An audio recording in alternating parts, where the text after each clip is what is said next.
paperwork I have in front of me. Another interesting factoid. Its long neck meant it probably liked to feed on the taller branches of trees and such. At least that's what it says. Guess we'll find out, huh?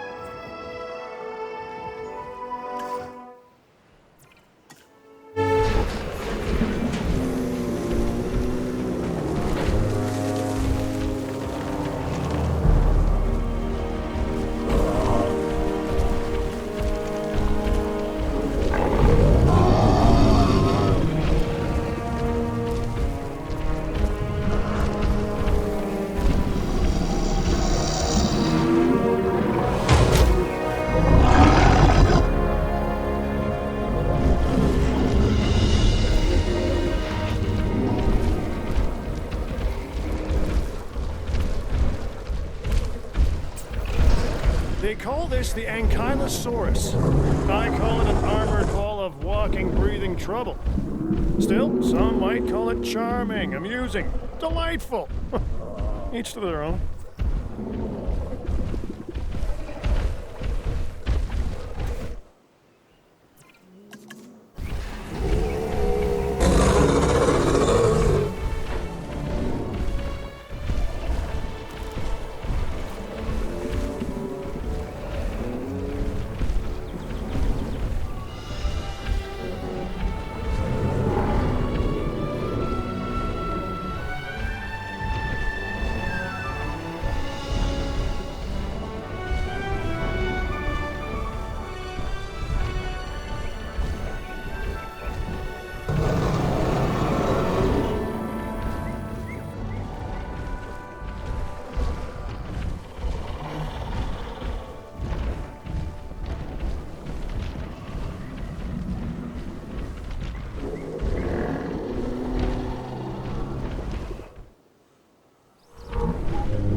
This massive specimen is called the Apatosaurus, an impressive animal that can intimidate even the most determined of predators.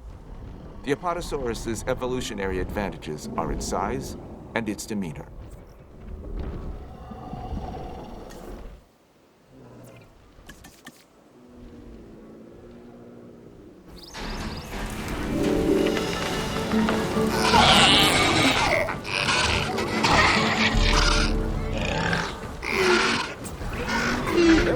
Controversy about dinosaurs being the ancestors of modern-day birds before this one was introduced into the park. It's an Archaeornithomimus.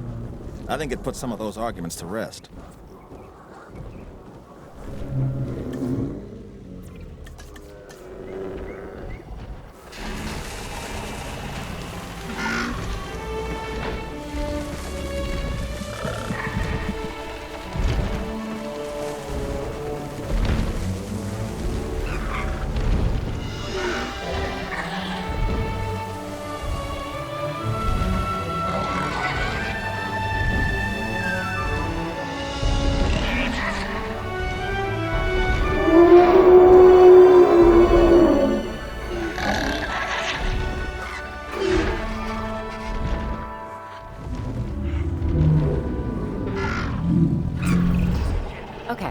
What we have here is a Brachiosaurus.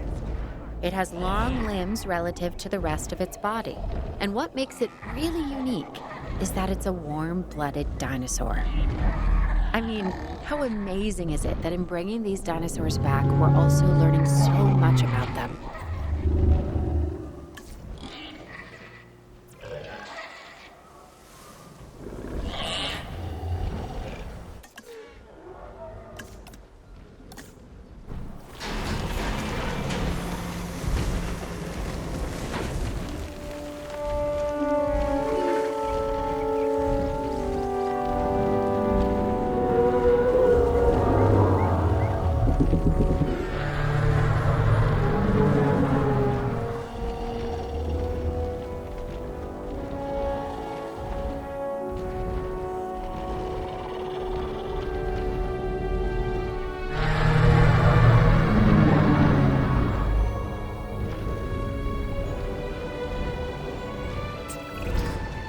as the chambered lizard, the Camarasaurus impresses with both its size and its blunt snout.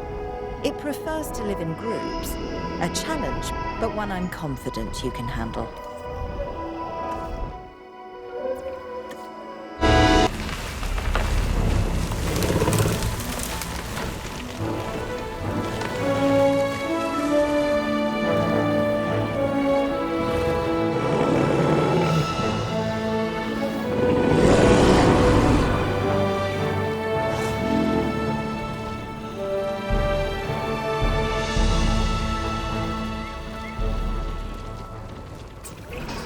Talk about the opposite of subtle. And I don't mean Owen. No, this is the Chasmosaurus. It has dynamic coloring and these large openings, called fenestrae, in a frill that rises above its head. This is a dinosaur that says, "Look at me." So, maybe a little like Owen.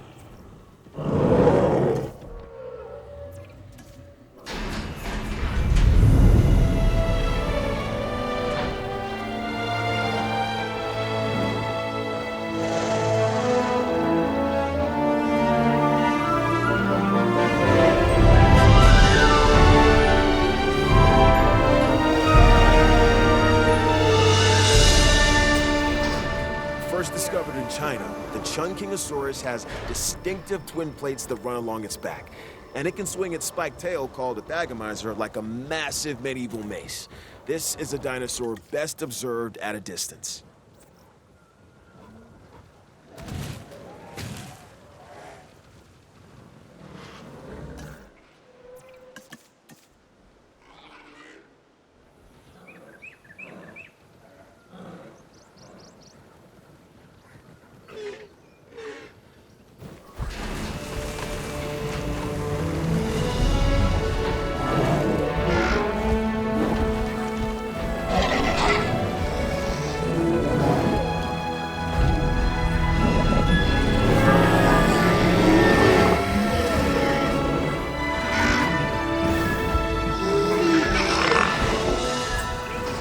This dinosaur, the Corythosaurus, is a duck-billed animal that looks like it's wearing a helmet. I mean, check that thing out. I wouldn't want to butt heads with it.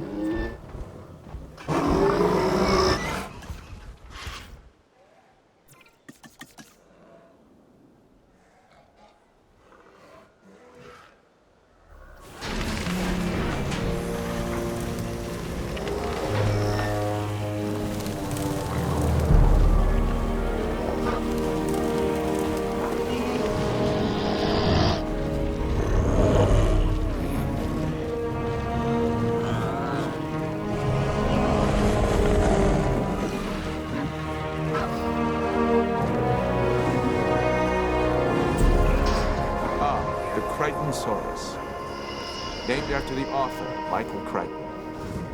Famous for his stories about infectious viruses, sentient nanobots, and also a novel on ancient animals, which I quite enjoyed. This is a social dinosaur that does well in groups.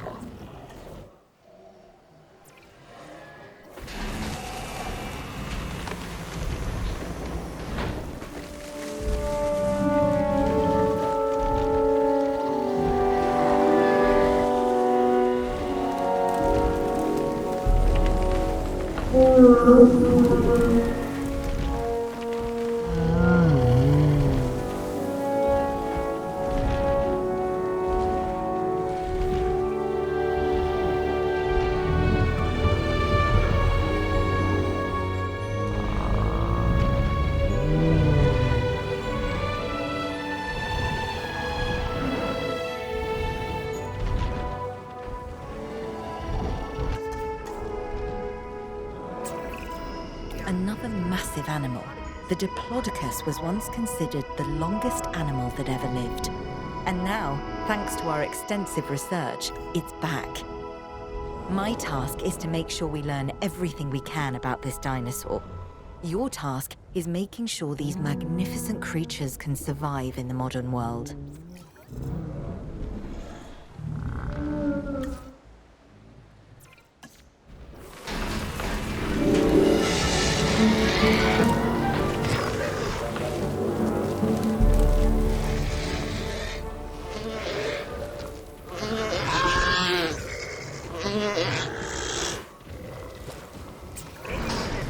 this dinosaur, the Dracorex, is something strange. Its name means the Dragon King of a fictional school for wizards. I think I could have come up with that myself. The name, not the dinosaur. For that, we need the scientists.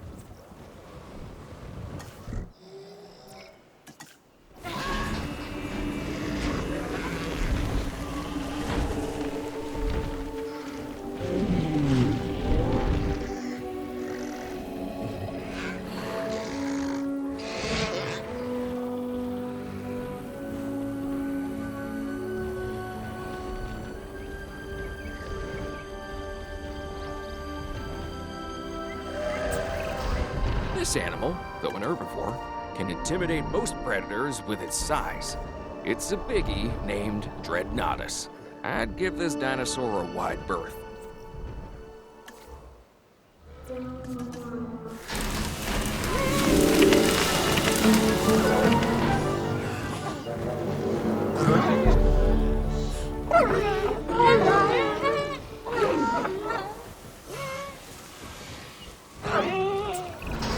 We know this animal's primary habitat was the ancient primordial forest that once covered this planet. It's called Dryosaurus. Before our research, there was no information on adult specimens of this dinosaur. We only had the fossilized record of juveniles. But now, that's all changed.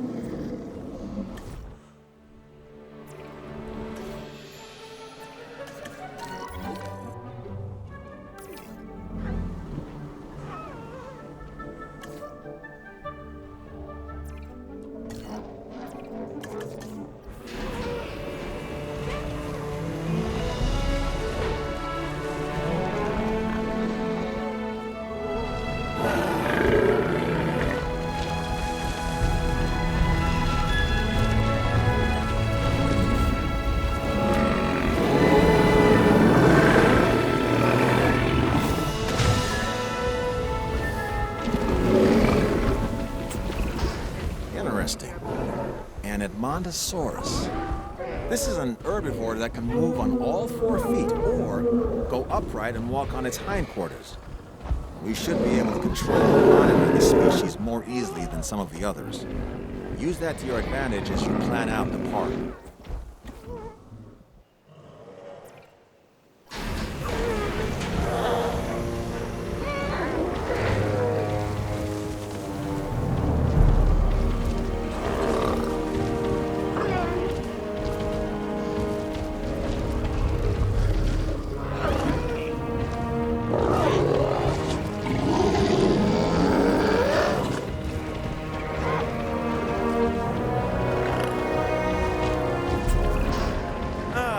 This is a Euoplocephalus, an herbivore and relatively harmless dinosaur, as long as you stay out of the way of the heavy club on his tail. If it swings that your way, you could be relatively finished.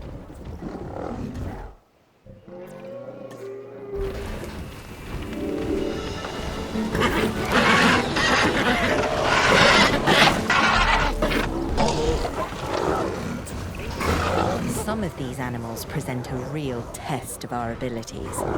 Take, for instance, this latest dinosaur, the Gallimimus. It's an opportunistic omnivore that does best in groups. That alone isn't the problem, but the speed. Gallimimus is incredibly fast, which presents special challenges for the ranger teams tasked with monitoring them.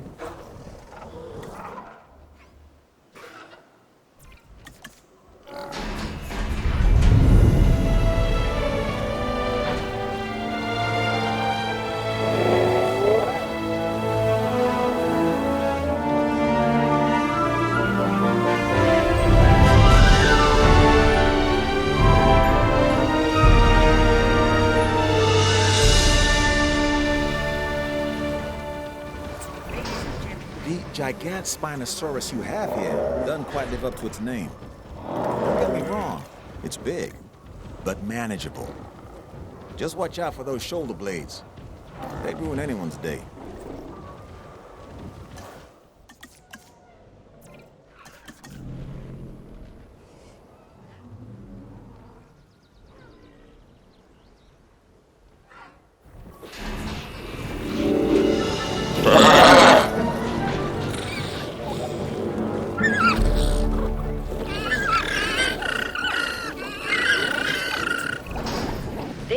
flat-headed dinosaur, the Homalocephale, can appear unassuming, and perhaps even cute to some. But let's also stay on top of the science. We can learn a lot from a little.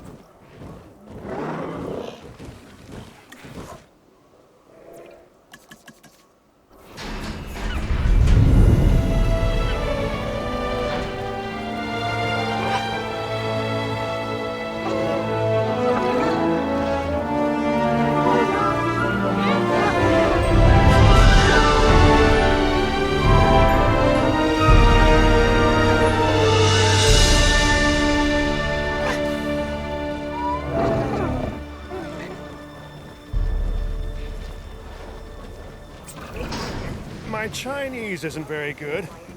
Okay, I don't speak it at all, but let me give this one a try. Wyangosaurus. Nailed it, I think. Anywho, this is a type of stegosaur that was first discovered in the Sichuan province of China. It's a popular species with our guests and with crossword puzzle creators.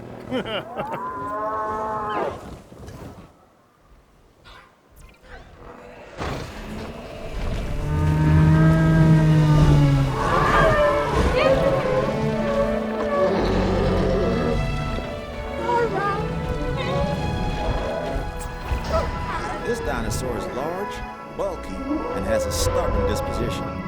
It's called the iguanodon. It's an herbivore with attitude. I'd suggest giving it a wide berth.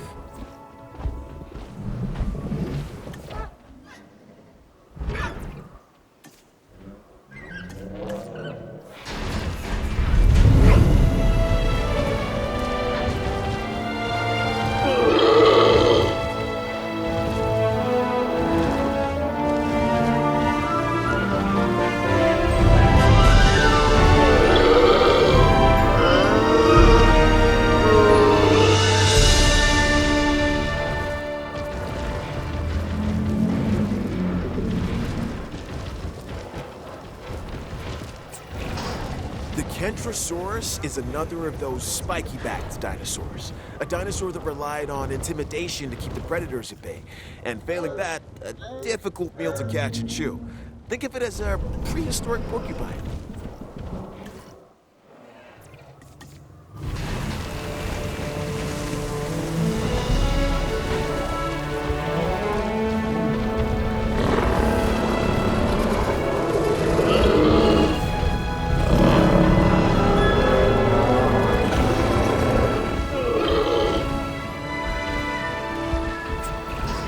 This animal, the Maiasaura, is known as the good mother reptile because its fossils were first discovered in a nesting colony.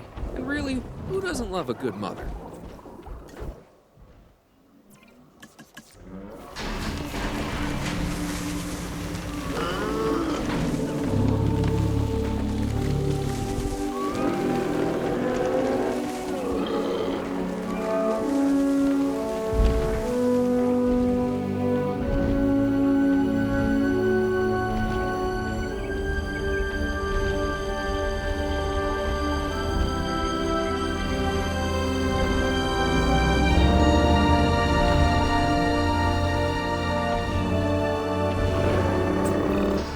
Okay, this dinosaur is something special. Seriously, look at the size of this thing. It's called the Mamenchisaurus. This thing is one of the largest animals to ever walk the earth. And now, thanks to the wonders of genetic engineering, it's doing just that again.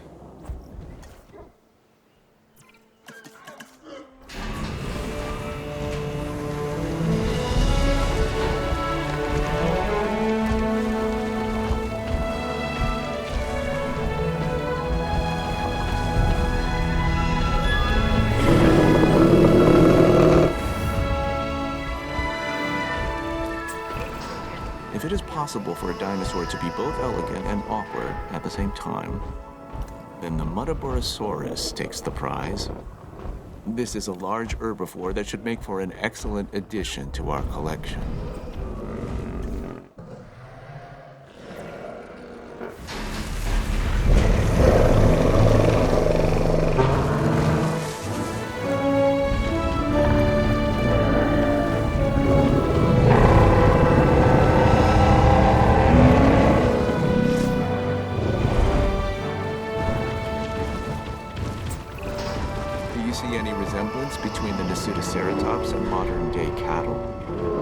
Look closely at the horns and their relation to the eyes. It's clear to me that as we bring these animals back to life, the connections between the past and the present sharpen, and along with it, our understanding. This is what my science is all about.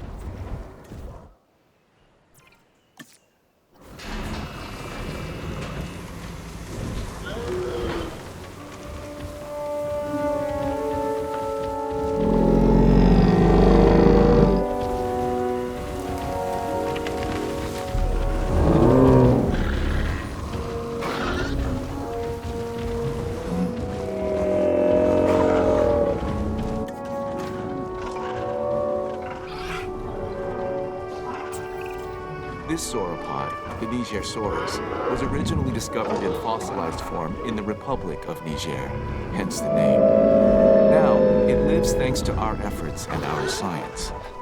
Notice the long tail, the flat skull. However, this dinosaur is smaller than some of its cousins. Now that we have them to study, perhaps we can learn why.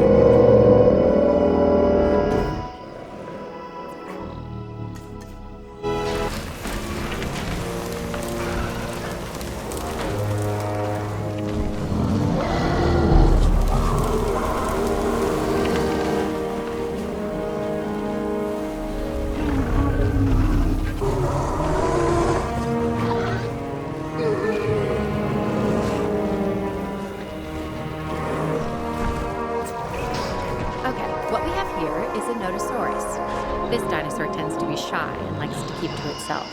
And it has a thick skin. Sort of the opposite of Owen.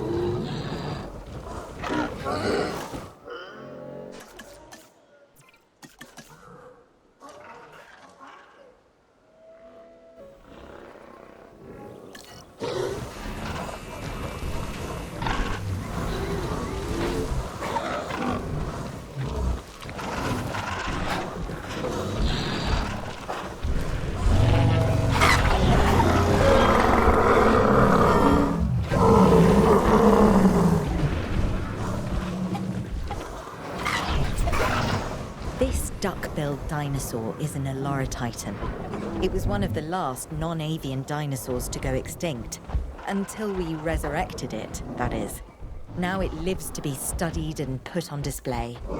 The Eloratitan is a herbivore. As it grinds away its teeth while eating, it has hundreds more that continually take their place.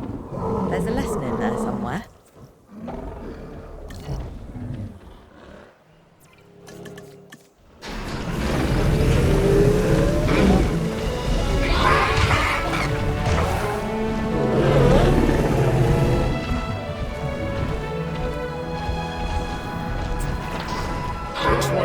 Speed. The Tyrannosaurus is named after the Arabic word for courage, which is kind of my thing. This dinosaur is easy to care for and really only wants a comfortable place to eat and rest, and to be left alone. Sound like anyone you know?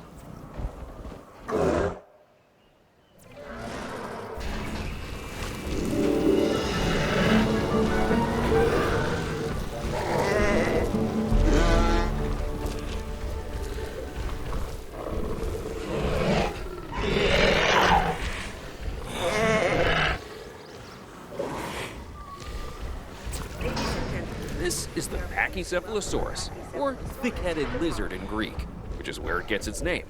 Claire has accused me of being this dinosaur more than a few times. It's also an herbivore, so obviously she couldn't be more wrong. About me, I mean.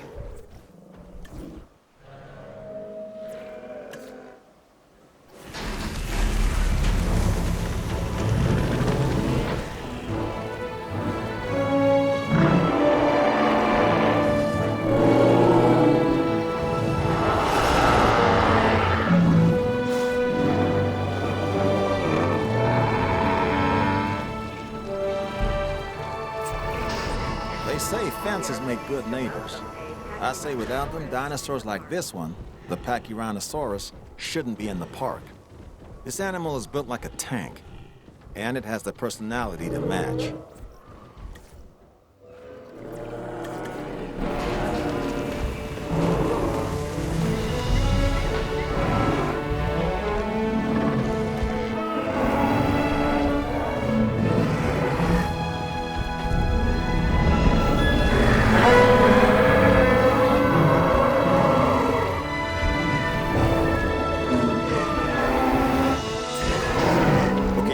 next dinosaur, the Parasaurolophus, has a flair for the dramatic, especially where its head is concerned. It has a distinctive cranial crest, which is used for added resonance in its vocalizations and to regulate its body temperature.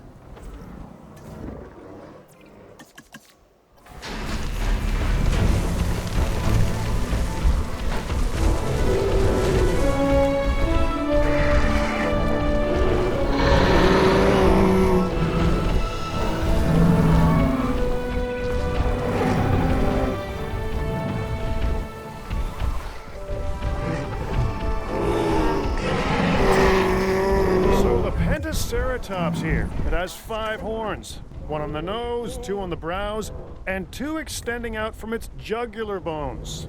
It seems excessive, but maybe it's necessary.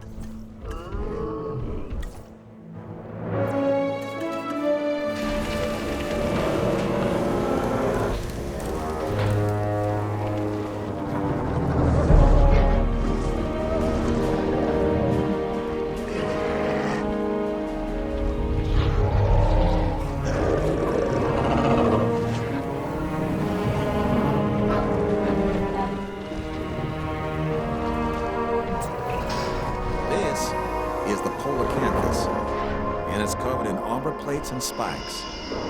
Mess with this animal at your own risk.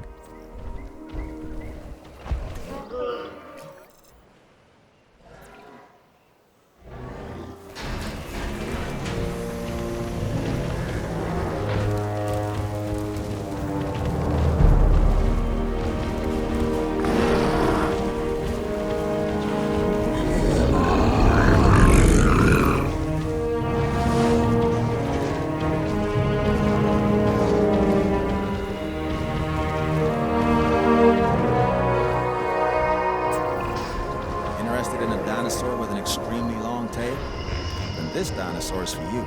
It's called the Sauropelta. Covered in bony armor, it has long spines projecting from its neck. All that being said, it is a relatively calm animal when placed in the right environment.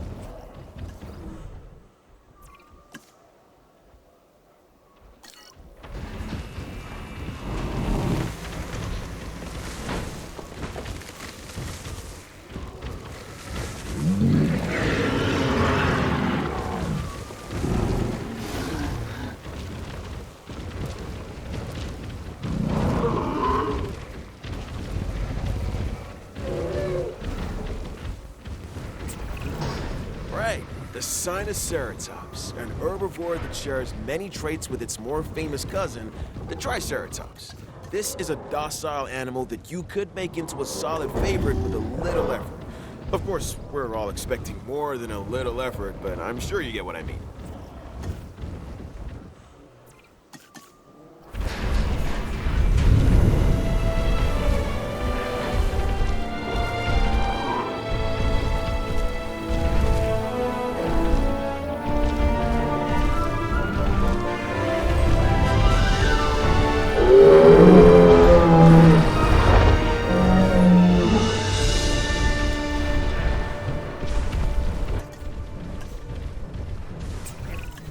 Before I got into the paleo-curation game, even I knew the Stegosaurus. Those plates running along its length from head to tail make it one of the most iconic dinosaurs. Our guests are gonna want to see it, so make sure you do right by this animal.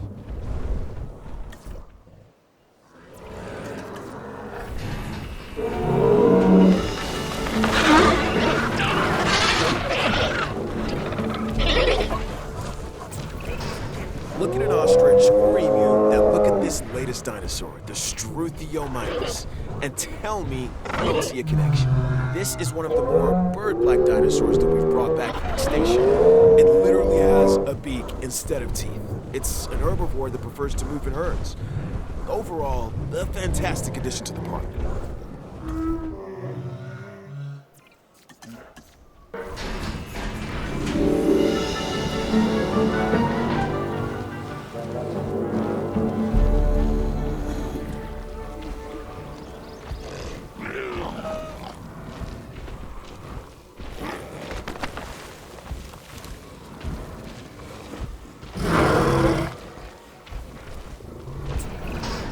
This is the Stygimoloch, and it is one hard-headed dinosaur.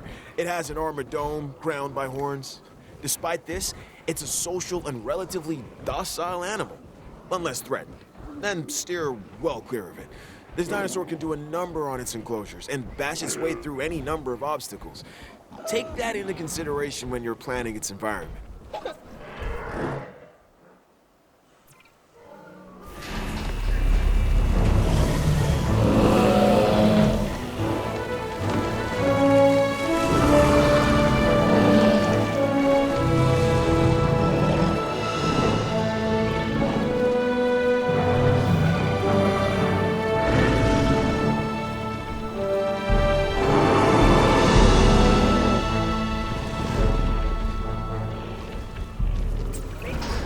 This dinosaur, the Styracosaurus, has huge horns and a large spike similar to a rhinoceros. It also has the personality to match. It's an herbivore. It uses those horns and a beak to break into even the toughest of plants.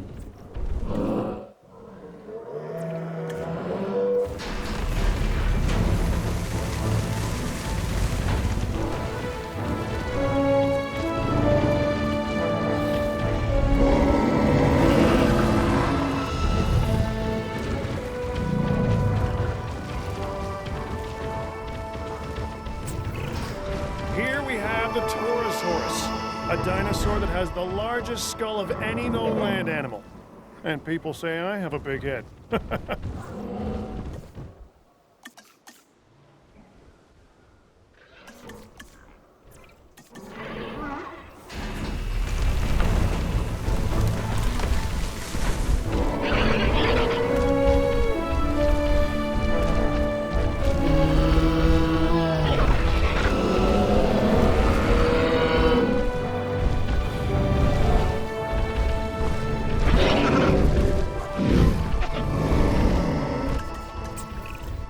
What can be said about the Triceratops? This is one of those dinosaurs that really defines our business. People want to see them, and we want to share them with the world. Don't let that fearsome appearance fool you. Those horns are mostly for defense and impressing other Triceratops. This animal is an herbivore. It can be a star attraction or a security nightmare if it turns those horns on our fencing.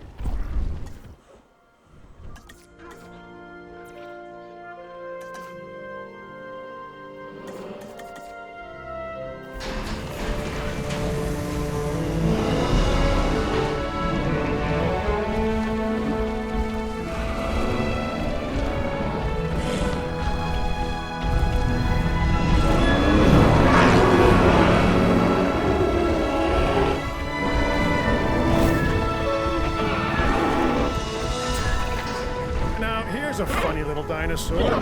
Correction, a pretty decent-sized one, if the truth be told. It's called a Centaurosaurus. The T is silent, like the P in swimming. Yeah, and it has a mohawk. At least, that's what I'd call it.